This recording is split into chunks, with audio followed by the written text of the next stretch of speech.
Кээбиркилер ошол балалуу болбой жатасың деп урушкандар болот. Баягы досторунун алдында баягы достору дагы туура эмес сурай берет.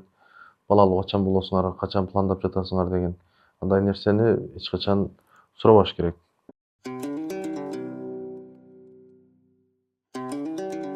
Саламатсыздарбы, урматтуу биздин подкастыбыздын көрүүчүлөрү. Биз бүгүн эркектердин тукумсуздугу жөнүндө тема кылабыз. Бүгүнкү подкастты мен Авиценна клиникасынын башкы дарыгери Мамит Азимулу Мамитназар алып барам. Бүгүнкү кечебиздин коногу Мусакеев Шайлоо мырза. Шайлоо мырза, бүгүнкү подкастка кош келипсиз. Саламатсыздарбы? Тилекке каршы барган сайын ошол эркектердин арасында тукумсуздук көбөйүп бара жатат. Бул эркектердин тукумсуздугу деген бул эмне? Негизи эркектин тукумсуздугу эркек адам үйлөнгөндөн кийин кандайдыр бир убакытта бир 4 айбы, 5 айбы же 1 жыл убакыт өткөндөн кийин балалуу болбой жатса, бул ошол эркек тукумсуздукка баягы күмөндү жаратсак болот.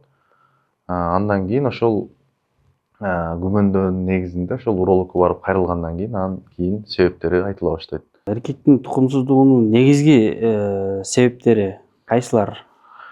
Биринчи себептердин бири ошол гормондук өзгөрүүлөр, ошол тестостерон гормону же жана башка ошол жыныс гормондорунун өзгөрүүсүндө төмөндөп кетүүсү же көтөрүлүп кетүүсүнүн негизинде гана ошол гормондук өзгөрүүлөрдүн келип чыккан, тийгизген таасирлеринен кийин ошол эркектик тукумсуздук алып келиши мүмкүн.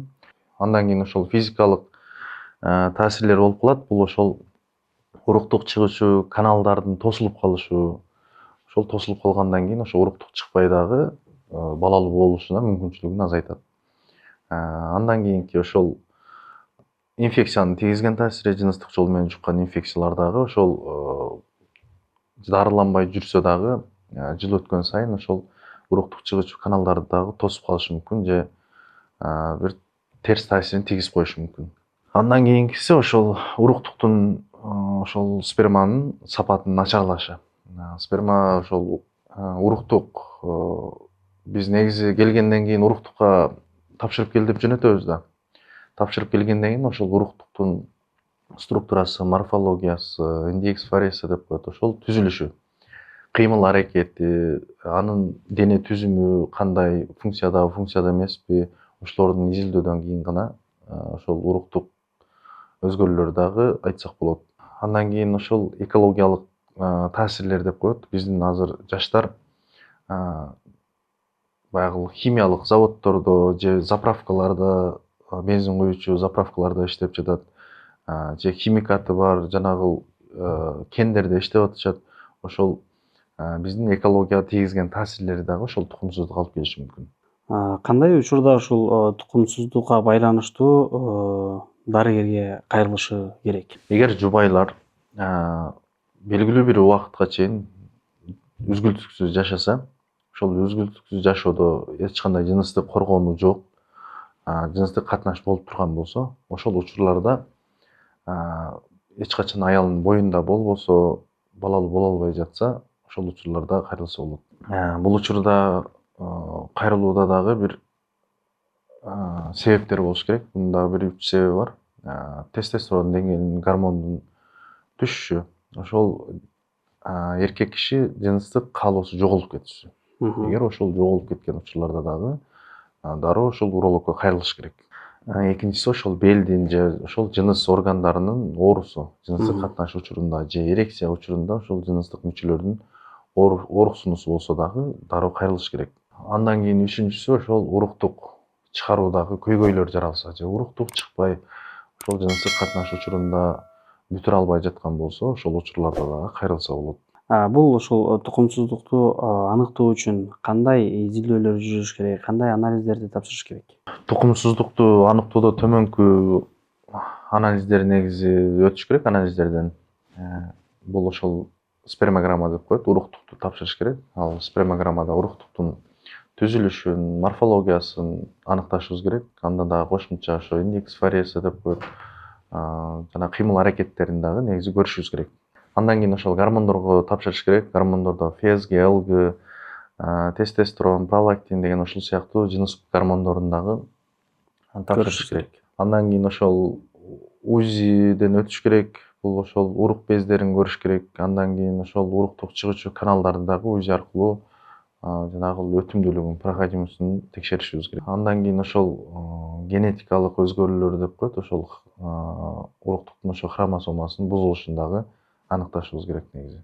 Тукумсуздукка генетикалык факторлор кандай таасир этет? Негизи генетикалык факторлордун тийгизген таасирлери Клейнфелтер деген синдром бар. Бул ошол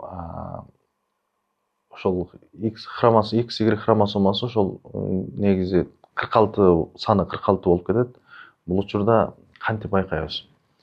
Байкаганда ошол эркектин походкалары аялсымал болуп калат дагы, жанагы семирүүсү дагы, сүйлөөсү дагы ошол аялсымал болуп калат. Ошол учурларда байкасак болот. Анан ошол уруктуктун ошол жанагы генетикалык өзгөрүшүн байкагандан кийин ошол учурларда дагы таасирин тийгизип калышы мүмкүн.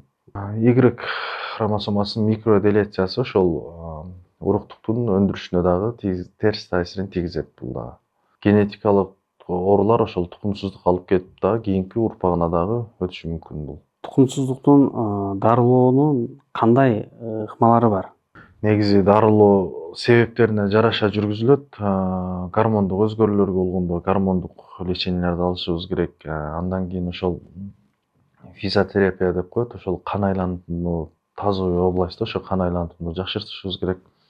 Андан кийин операция учурунда операцияга показания боло турган болсо, же болбосо ошол уруктук чыгуучу каналдар тосулуп кала турган болсо, ошол уруктук чыгуучу каналдарды биз ачышыбыз керек. Уруктук чыгаруучу түтүкчөнү ачкандан кийин гана ошол балалуу болуу мүмкүнчүлүгүн жаратат. Андан кийин эко. Оор учурларда бул такыр уруктук чыгуучу каналдагы баары ачык болуп турса, же уруктук чыкпай турган болсо, ошол экого жиберсек болот. Ошол эко менен балалуу болууга мүмкүнчүлүк алса болот. Мындайча айтканда, эгер дарылоо ыкмалары жардам бербесе, анда экого барса болот. Ошол жогоруда айткан дарылоолорду алгандан кийин эгер такыр натыйжа бербесе, ошол азоспермия деп коет, ошол уруктуктун пайызы 0 көрсөтүп турган учурларда ошол экого жөнөтсөк болот. Операция жолу менен же болбосо хирургиялык жол менен дагы дарыласа болот дедиңиз. Бул кайсы оорулар, кандай учурда операцияга барыш керек? Биз негизи башында текшерүүдөн өтүп жатканда аталык бездерди, ошол жумурткаларды УЗИге жөнөтөбүз. Ошол учурларда ошол аталык бездин кан тамырлары, вена кан тамырлары жанагы кеңейип кетет. Кеңейип көбөйүп кеткен учурларда биз ошол варикоцелия операциясын, варикоэктомия деп коет, ошол операциясынын жардамында ошол сосуддарды калыбына келтиресиздер. Негизи кан тамырларды калыбына келтирсек болот. Бул эмне үчүн баягы варикоз болуп калышы мүмкүн? Себеби дегенде ошол аталык бездеги кан тамырлардын жана клапандары, циркуляция кылган клапандары же болбосо ошол стенкасы бузулуп кеткен учурларда гана ошол жана кан тамырларын өзүнүн функциясын жоготуп калат. Кан айлануу жакшы болбой, ошол жактан өзүнүн кызматын жакшы аткарбай калышат. Негизи жумуртка ошол 33-34 градуста тестостерон гормонундагы ошол уруктукту, сперманы дагы жакшы өз нормасында чыгарып берет да. Бул учурда варикоз учурунда 2 градуска жогору болуп кетет. Дене температурасына алып келип калышы мүмкүн. Ошол учурларда ошол уруктуктун дагы сапатын, кыймыл аракетин бузуп коюшу мүмкүн. Андан кийин экинчиси ошол төмөндөгү айтып кеткен ошол урук чыгуучу каналдардын тосулуп калышы. Буга да операция жолу менен жасайбыз, ошол уруктук чыгуучу каналды ачып жардам беребиз ошол уруктук чыкканга. Ушул тукумсуздукка кабылбоо үчүн эркектерге кандай сунуштарды сиз айтып бересиз? Негизги ошол азыркы жаштарга, эркектерге мындай ошол алкоголдон, наркотиктерден, спирттик ичимдиктерден жана энергетиктерден алыс болуусу бул дагы бир аз болсо дагы ошол терс таасирин тийгизип коет бул дагы ошол уруктукка. Андан кийин урук бездеринин ысыкта алып жүрүүсү. Кээ бирки учурларда баягы сууктан сактануу үчүн термогамаждар бар, ошолорду кийип алат. Ал дагы уруктукка температурасын жогорулатканга таасирин берет. Андан кийин заправкаларда, төмөндө айткандай заправкаларда, химиялык заводдордо же болбосо азыркы учурларда бизде нан жапкан набайчы байкелерде дагы ошол нерсе байкалып атат. Себеби андан кийин ошол кухняда иштеген поварларда дагы ушул нерсе көп байкалат. Ысык жерде иштеген. Кандай шартта болсо дагы ошол ысык жерде иштегендерде ошол тукумсуздукка көп учурап жатышат алар.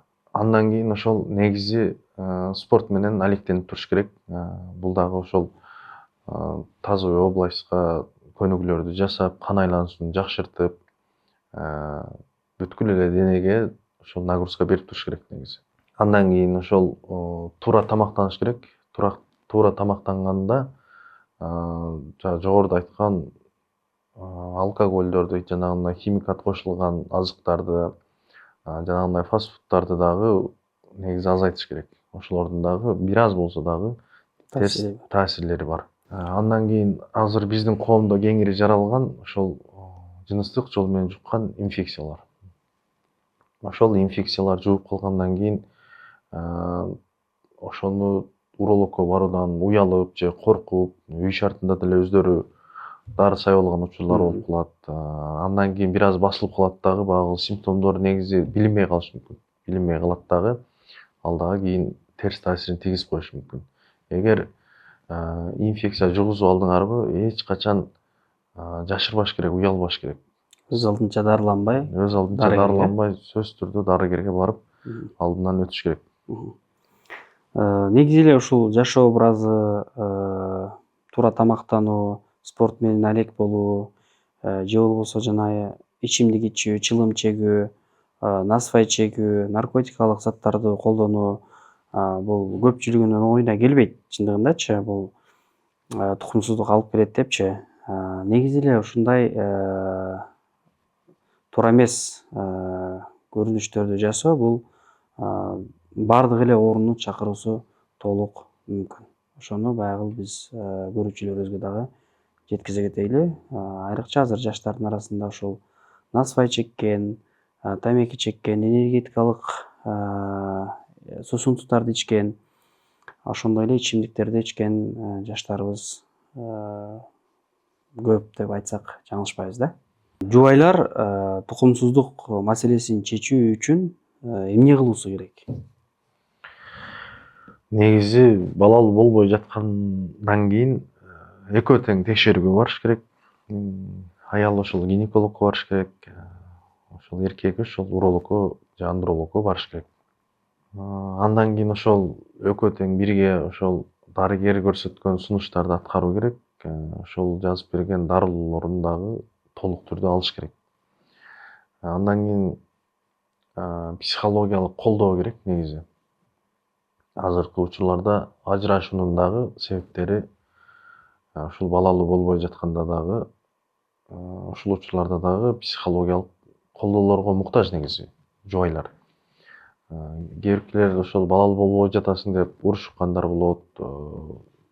Баягы досторунун алдында баягы достору дагы туура эмес сурай берет. Балалуу качан болосуңар, качан пландап жатасыңар деген. Андай нерсени эч качан сурабаш керек. Туура айтасыз. Негизи эле ушул суроону мурунку улгайгандар деп айтсак болот, аябай жайылган, азыр эми азайып келатат, бирок дагы деле бар да. Көп учурда ушундай ыңгайсыз суроолорду берип, аларды кайра ушул психологиялык абалын күчөткөнгө чейин алып барышат да. Чындыгында ушул суроону баягы негизи бербеген туура деп ойлойм мен дагычы. Урматтуу биздин подкасттын көрүүчүлөрү, бүгүн биз сиздерге кичине болсо дагы пайдалуу теманы айтып бере алдык деп ойлойм. Шайлоо мырза, сизге акыркы сөз, кандай биздин оорулууларга, биздин көрүүчүлөргө кеңеш айтып кетесиз? Так, урматтуу көрүүчүлөр, биринчиден байлык ден соолук деп коет. Жаштарга үйлөнөрдөн алдын сөзсүз түрдө текшерүүлөрдөн өтүш керек. Азыр жеген тамагыбыз дагы, жашоо шартыбыз дагы мурдагыдай эмес.